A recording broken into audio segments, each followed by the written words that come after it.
Hi there, this is Tata, and welcome to the Wrestling Time Post Show. It is Monday, November 20th, 2023, and tonight I'll be talking about Monday Night Raw. Tonight's Raw was the go-home show to Survivor Series.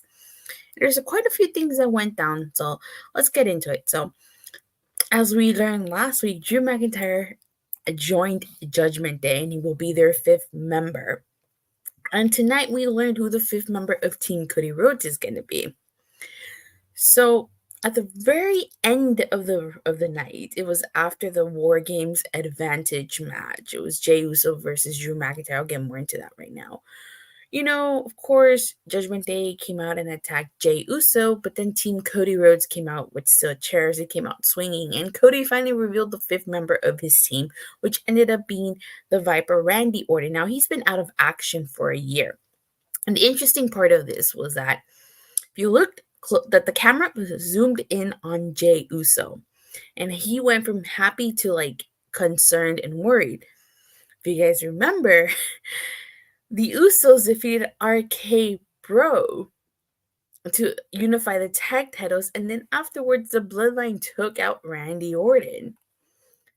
The Legend Killer is back. Yes, he is. Although he didn't come out, he was just announced, and I think I'll get into that right now.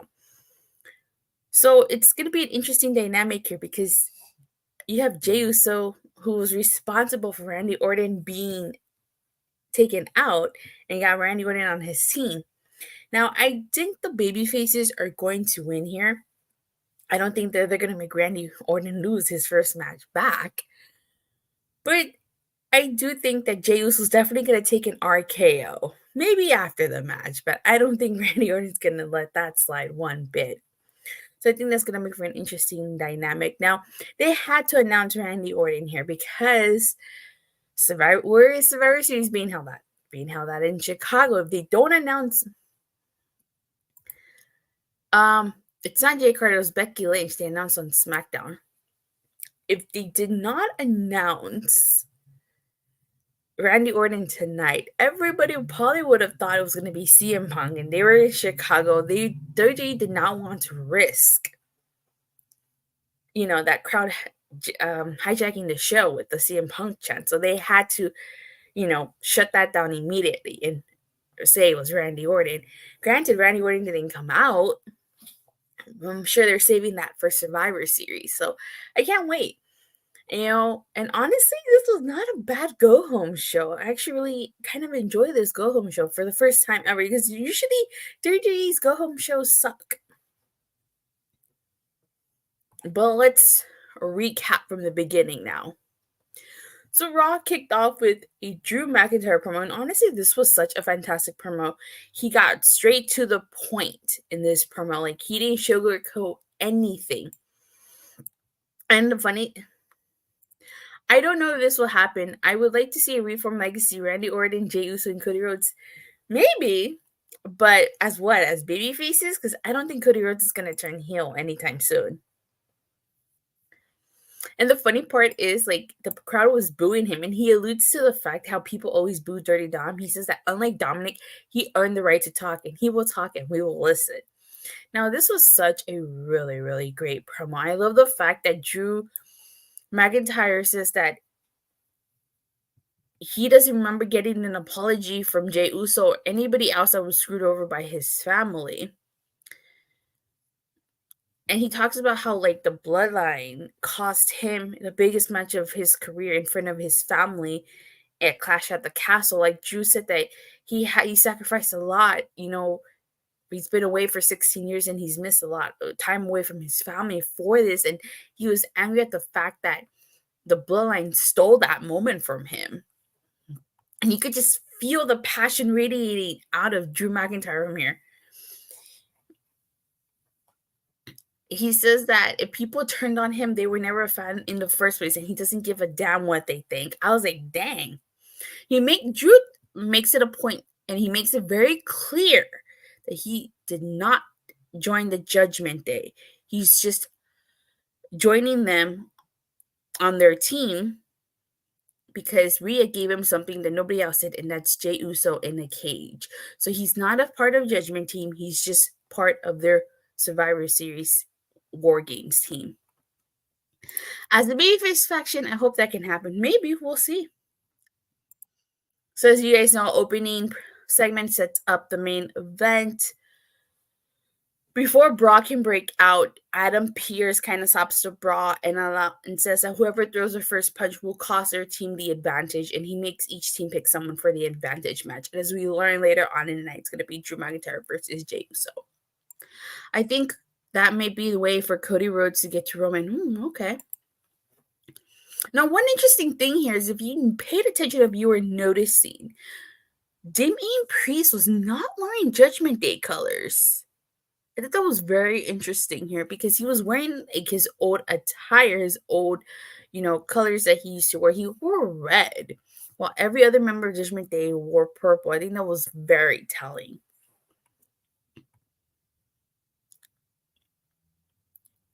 And then when we go backstage to Judgment Day, McIntyre approaches them and he says that he doesn't like them. And Damian Priest doesn't like them, Drew McIntyre, but that they're all on the same page. So that's also another interesting dynamic.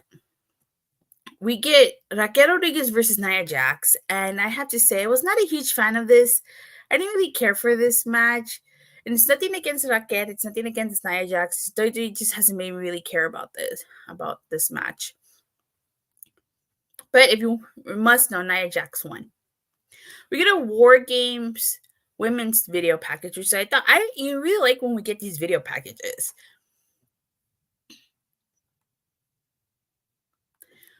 So we get a backstage segment with Cody, Seth, Sami, and Jey, and they're basically trying to figure out who would be the advantage. Like I said, it ends up being Jey, but during this segment, they kind of make it a point that SmackDown guys are limited. If you guys remember on SmackDown, Cody Rhodes did talk to Nick Aldis, which is why Sami Zayn says so. But like I said, it ends up being Jey Uso who would represent them in that advantage match. We get Becky Lynch versus Xia Li.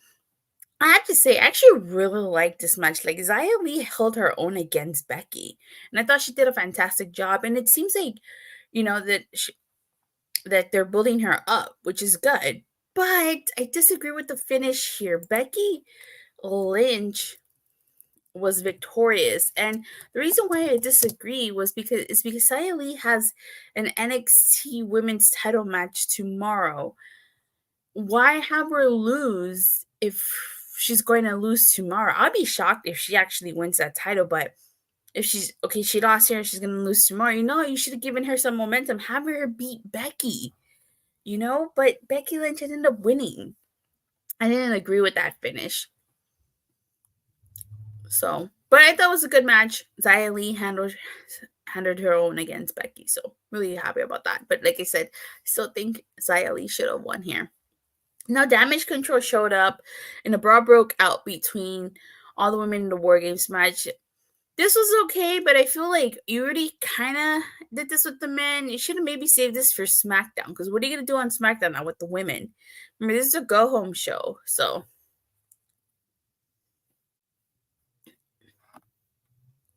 We get an Imperium segment, which basically Kaiser tells Vinci to stay in the back because, he's not happy with him right now. And this leads into Johnny Gargano versus Ludwig Kaiser. I think this was a good match. They're obviously building to DIY versus Imperium here. Now, last time, Ludwig Kaiser did defeat Johnny Gargano, and this time around, Johnny Gargano defeated Ludwig Kaiser because Vinci actually came down to the ring and I guess you can say inadvertently caused a distraction here. There's obviously tension mounting between Vinci and Kaiser. Are we going to see the potential breakup of Imperium here? Maybe.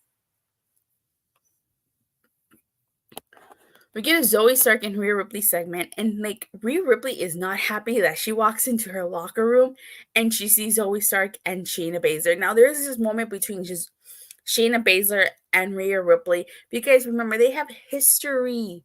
You know, Rhea Ripley took the NXT title off Shayna Baszler back in the day. There's a story right there to be told, but they have to build up Shayna Baszler. She sent Ronda Rousey packing. I don't understand why they're trying to force Shayna Baszler into another tag team with a Zoey Stark. Like, just give her the singles run. Give her the singles push that she deserves. So, but we'll see where that goes. But Rhea tells Zoey Starks that she respects her son and she'll get her beating at Survivor Series. So, yeah, I don't think Zoey Starks is beating her. We get a fatal four-way number one contenders match. It's Indy, Hartwell, and Candice LeRae versus Natalya and Teagan Nox versus Katana Chance, Kayden Carter versus Maxxine and Ivy Niles. Now, this came about because all the women felt that they deserved an opportunity at those tag titles. I thought this was a really fun match, honestly. And you know what? Props to Maxxine. She was the MVP here. Like, she really held her own, and you could tell she's improving. That training with Coach Gable is paying off for her. Like, I thought she shined in this match. And I was actually thinking that they were going to win, Maxxine and Ivy Nile, but they didn't. Natalya and Teagan Nox won here. Now, I said this last time, and I'll say it again here. I think Teagan Nox and Natalya should lose here. I think that Chelsea Green and Piper Niven should retain and eventually lose the titles to Damage Control. But I could see WWE putting the titles on Natalya and Teagan Nox. If that's the case, then they'll be the ones to lose to Damage Control. In my opinion, Damage Control should capture those tag titles and right the wrongs of last time. You got Io as the women's champion. You should have Asuka or I should say the Kabuki Warriors as tag team champions. At least that's what I think. You could disagree with me.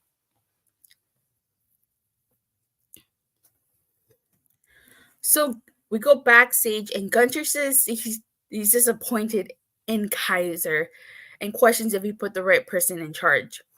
Now, we got this interesting segment between Adam Pearce and Nick Aldis. He came to talk business. I guess he came to talk business with Adam Pearce.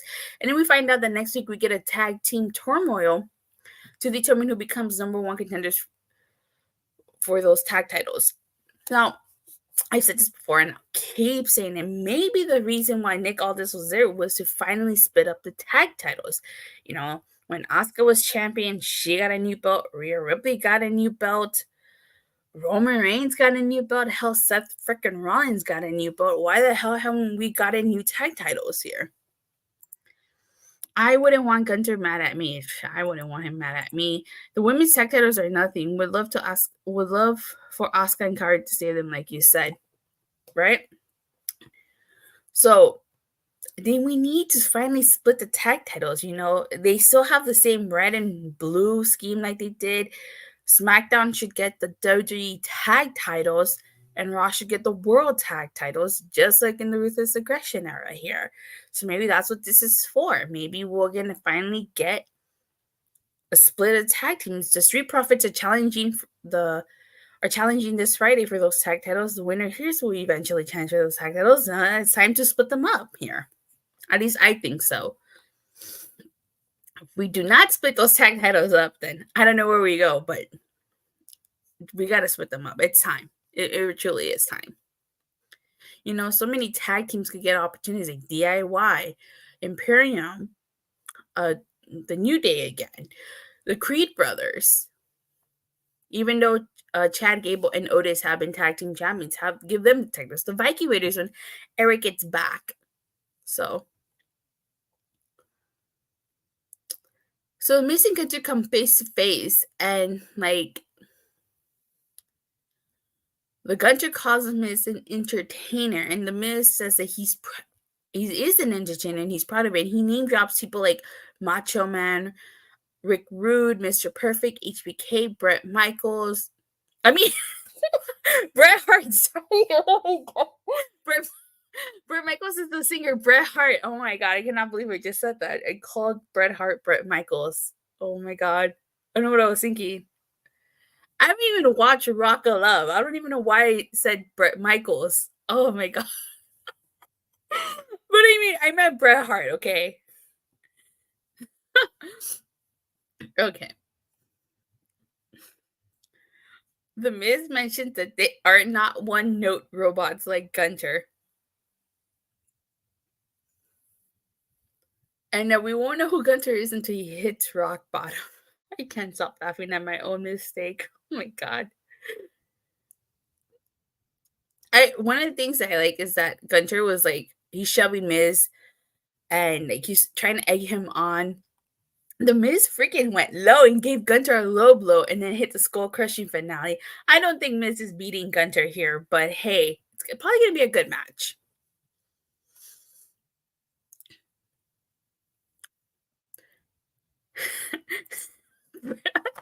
Oh my god, Bret Michaels would be the best IC champion. I meant Bret Hart, okay? That was a botch on my end. I cannot believe I said that. Oh my god. You know what I meant, okay? We get Chad Gable versus Shinsuke Nakamura, and which Shinsuke Nakamura wins, and it seems like he's still waiting for someone. The one thing is, he didn't even issue an open challenge for Survivor Series. So where are we going with this? Are they not doing anything with Shinsuke Nakamura at Survivor Series? Are we gonna do something after Survivor Series with Shinsuke? Because he's clearly calling someone out. We just don't know who he's calling out. Who do you guys think he's calling out? We get a WarGames rules video package, which is a good package, especially for people who aren't familiar with WarGames. And the main event ends up being the WarGames Advantage match, Jey Uso versus Drew McIntyre. I kind of briefly talked about this at the beginning, but I didn't get into full detail, so here I'm going to talk about it.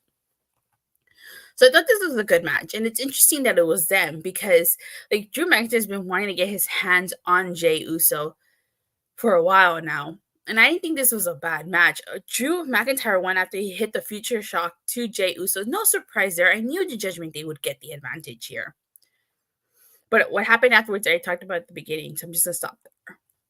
Now, overall, I thought this was a really decent go-home show. Normally, WWE's go-home shows suck, but this one was actually really good. I'm actually hyped for Survivor Series.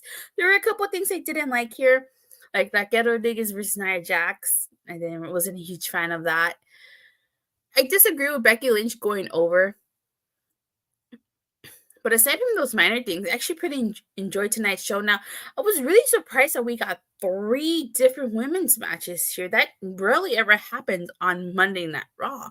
We were spoiled tonight with women's wrestling here.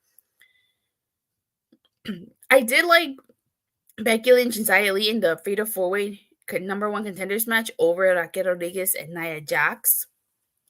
But you know what? Tonight's Raw actually got me hyped for Survivor Series WarGames. I'm pretty excited for it, and that's the whole point of the Go Home Show, to sell you the pay-per-view this weekend. So I'd give it an 8 out of 10. I thought it was a really great show. But that's all for this. Thank you guys all so much for watching and for the continued support. Please don't forget to like and subscribe. Make sure you hit that bell so you get notified whenever I go live or release a new video. And if you haven't already done so, I did go to Collision and Full Gear this past weekend, so make sure you check out those clips. I should be uploading more on Wednesday.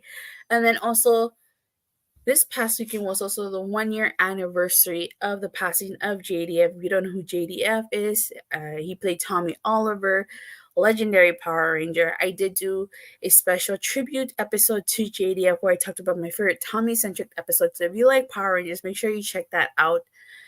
And I'll see you guys Wednesday after AEW Dynamite. Bye.